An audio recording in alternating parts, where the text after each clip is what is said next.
Hello everyone, আসসালামু আলাইকুম। আশা করি সবাই ভালো আছেন।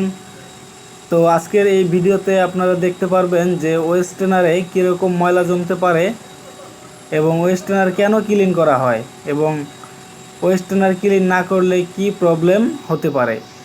ভিউয়ার্স, আজকে আমরা যেই ওয়েস্টার্নারটি খুলতেছি এটা হচ্ছে 180 টনি একটি ঢাইকিন চিলার।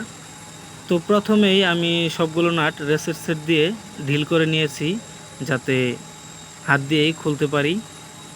তো একে একে এভাবে আমি সবগুলো নাট খুলতে থাকি এবং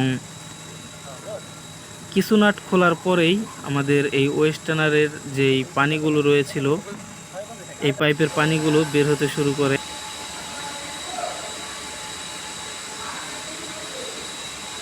দেখেন এখানে যে নাটগুলো আছে এই নাটগুলো শুধু ঢিল দিচ্ছি, তাতে আমাদের যে কন্ডেন্সারের ইনলাইন এবং আউটলাইনে যেই পানিগুলো ছিল সেই পানিগুলো কিভাবে বের হচ্ছে।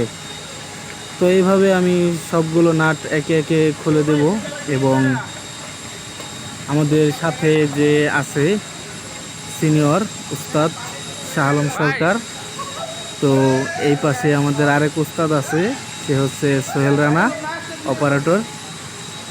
তো এদের সাহায্যে আমরা এভাবে কাজ করি, মিলেমিশে সবাই এনজয় করে কাজ করি, কাজে যাতে কোনো ঝামেলা না হয় সেদিকেও খেয়াল রাখি। তো আমাদের ওয়েস্টার্নারটি খোলার কারণ হচ্ছে যে অতিরিক্ত ময়লার কারণে আমাদের ওয়েস্টার্নারের ফিল্টার যে আছে সেটা ব্লক হয়ে রয়েছে এবং কন্ডেন্সার সাইটে ওয়াটার ফ্লো পাচ্ছে না। এই কারণে ওভারহিট হয়ে যাচ্ছে কন্ডেন্সার। এই ওভারহিট হওয়ার কারণে আমাদের কম্প্রেসার স্ট্যাটাস অফ অ্যালার্ম আসতেছে। এই কারণে আমাদের কম্প্রেসারটি বন্ধ হয়ে যায়। তাই আমরা ওয়েস্টার্নারটি খুলে পরিষ্কার করে দেব। এবং দেখেন গাইস, আমরা এখন ওয়েস্টার্নারের সামনে যে মুখটা ছিল সেটা খুলে আমাদের ওয়েস্টার্নারটি বের করে ফেললাম। এবং এখানে দেখেন প্রচুর পরিমাণে ময়লা আছে। এখানে শুধু ময়লা বললেই প্রবলেম, এখানে ছোট ছোট পাথরের গুঁড়ার মতো আছে, এগুলো শক্ত হয়ে আমাদের এই ওয়েস্টার্নারের ফোকায় লেগে আছে, ছিদ্রতে লেগে আছে এবং ছিদ্রতে লেগে থাকার কারণে ওয়াটার ফ্লো পায় না। তো এইভাবে আমরা খুলে নিলাম।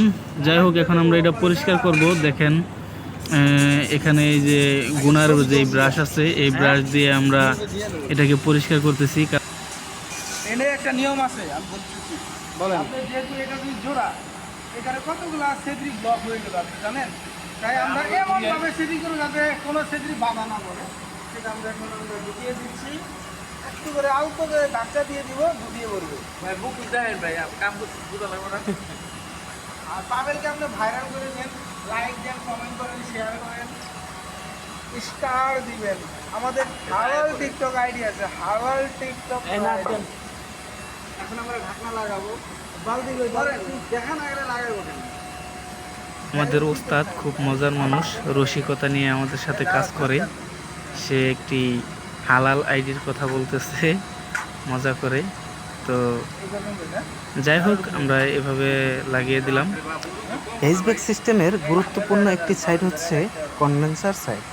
তো তার ভিতরে গুরুত্বপূর্ণ হচ্ছে আমাদের এই ওয়েস্টার্নার ফিল্টার।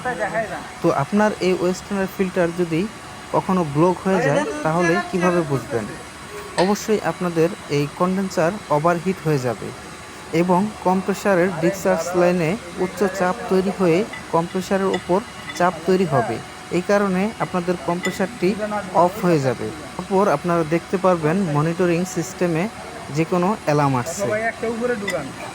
এবং এই সমস্যা যদি অত্যাধিক ধরে চলতে থাকে তাহলে আপনাদের একটি এইচব্যাক সিস্টেমের হৃৎপিণ্ড, যাকে বলা হয় কম্প্রেসর, সেটি প্রবলেম হয়ে যাবে।